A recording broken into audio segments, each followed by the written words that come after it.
What's going on, Solid Steppers? What up, Tech the Titans? This is Miss Ward coming to you from, I don't know where the hell I'm at.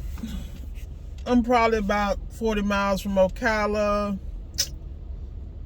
maybe 30 miles from Leesburg, but I'm right where the Turnpike and 75 join, so I'm going to be here for a minute because it's been raining and storming. So I was sitting here thinking, what can I do productive while my ass is sitting here in this traffic?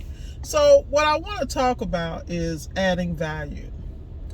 So I had to think about, what would I tell Miss Ward if Miss Ward decided to start a service-based business? And the reason I'm not saying appliance repair is because at the end of the day, you can take an appliance repair and chop it into many little tiny little pieces and really focus on something like laser focus, which is why my company is called what? Laser Appliance Repair. So the reason I'm having this thought process, because I always think openly with you guys. What would I tell Miss Ward? The first thing I would tell Miss Ward to do is, is data. And that's something you always heard. If you go back to my earlier videos, I always talk about data gathering. I spent a lot of money and time in the beginning getting data. And the reason was I was working a full-time corporate job, kicking down six figures, no sweat. But the reality was that job, for me to perform at the level and the elite level that I move, no matter what world I'm in, I was grinding. And I was grinding and coaching and I was just doing things to get me to the next level so that I could transition out of that W-2 space. You know how it is when you're out here making millions of dollars for other people. And I'm not knocking it, because all the swag I got right now came from the fact that I had to pivot and I had to make corporate decisions and executive decisions, that really affected not only lives, but the bottom line. So that's one reason why I moved the way I move now. But I'm saying all that to say is that what I would do is I would gather data, and I would gather data in these areas.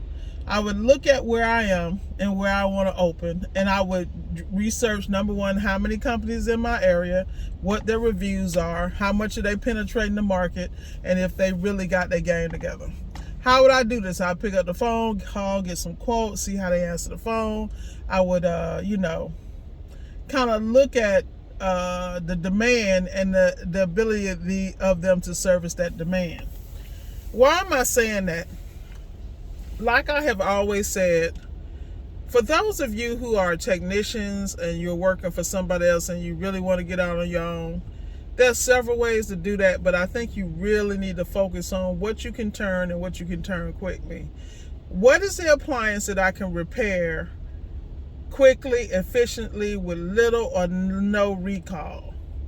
That's very important, because all those initial choices affect your bottom line from the door. It's going to affect in the tools you have to invest in, the education you have to invest in, and how you move. You all used to always hear me say, you guys need to go ahead and do dryers.com. Or you need to do ovens.com. I fix ovens, I fix dryers, all that type of stuff. Just like you see that one about you fix it.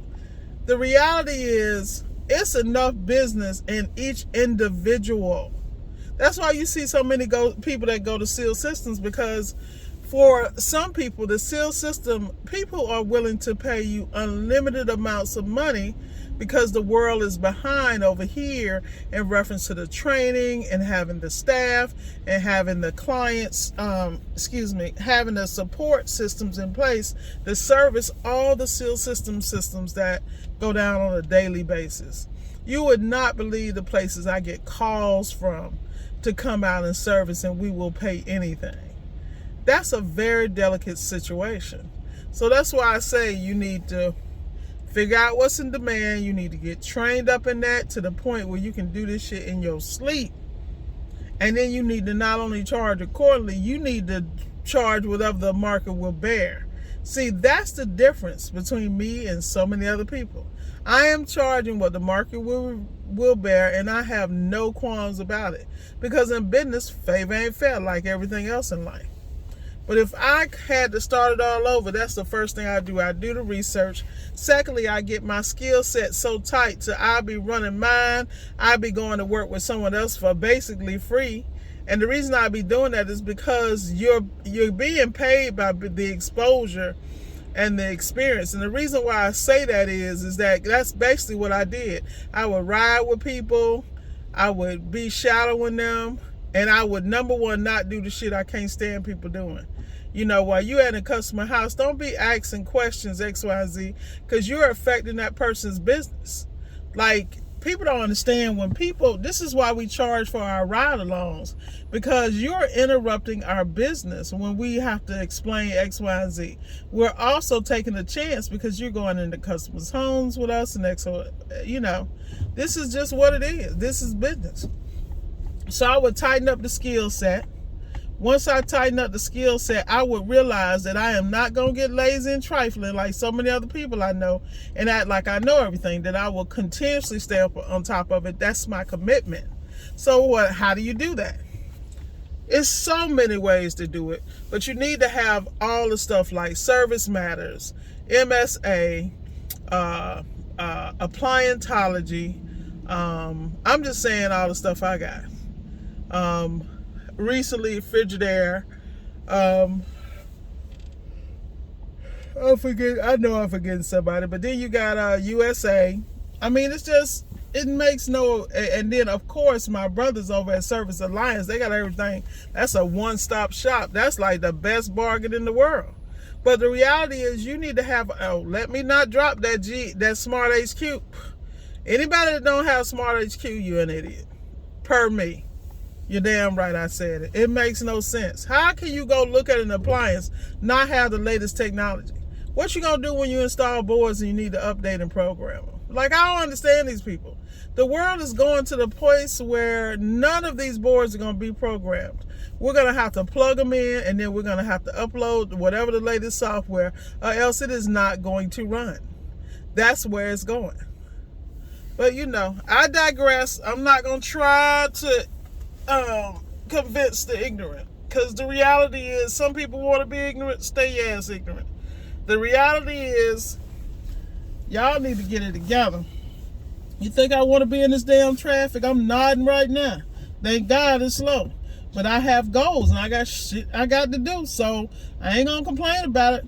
I am 6 feet above water, got gas in the tank, and I got plenty of bags waiting on me. I'm finna go pick them up one by one, believe it. So why am I pushing this? I'm pushing this because any trade you get in, whether it be plumbing, look at plumbing. I know guys, all they do is do the repairs from the road, where they take the little, whatever that thing is, I guess it's some type of snake or something that's industrial or whatever, that goes from the street up to the house, you know, up to the toilet to unclog those drains. Man, y'all are crazy. It could not be me. Boy, let me tell you something. If I could live my life all over again, I love automotive all day long, made ridiculous about some money in that, and I was blessed. It prepared me for everything I do today. I love welding. Did that when I was really young. Loved the electrician game. All that when I was young. But let me explain something to you. I had to do it all over again. Man, please. That plumbing game. If I was a plumber, this is what I'd do. I wouldn't do nothing but leak detection. I would invest in the highest technology, the best technology, and I would book 5 to 10 calls a day. And I'd be walking stuff. Walk, take my pictures, upload them, boom, boom, boom. This is where the leak is under the house. And then don't let me mess around and get the government and the corporate, the commercial on the plumbing side. Oh, Lord. No wonder we like this. Man, I need these people to get their life together. They having accidents. And let me tell you why they having accidents out here. Because, first of all, we had thunderstorms. Man, these people be driving crazy. All I can do is pray for them. Lord, bless them. I really hope ain't no fatalities, and I hope nobody's hurt. That's all I can say, because I'm glad it ain't me. because it could have been me. But anyway, getting back to the video, y'all got to get around people that's going to support you and people that understand that, hey, don't question the vision. You know, if you don't understand, just don't understand. But, you know, support your people, because you never know. You could be sitting next to Bezos and Gates, man. Y'all playing. Favor ain't fair. But if I had to start at one again, you know, those are some of the things I would do initially. I mean, you get that skill set up, you play the game right, there's no reason why you can't eat. Period, that in. I'm signing off, y'all. Be blessed.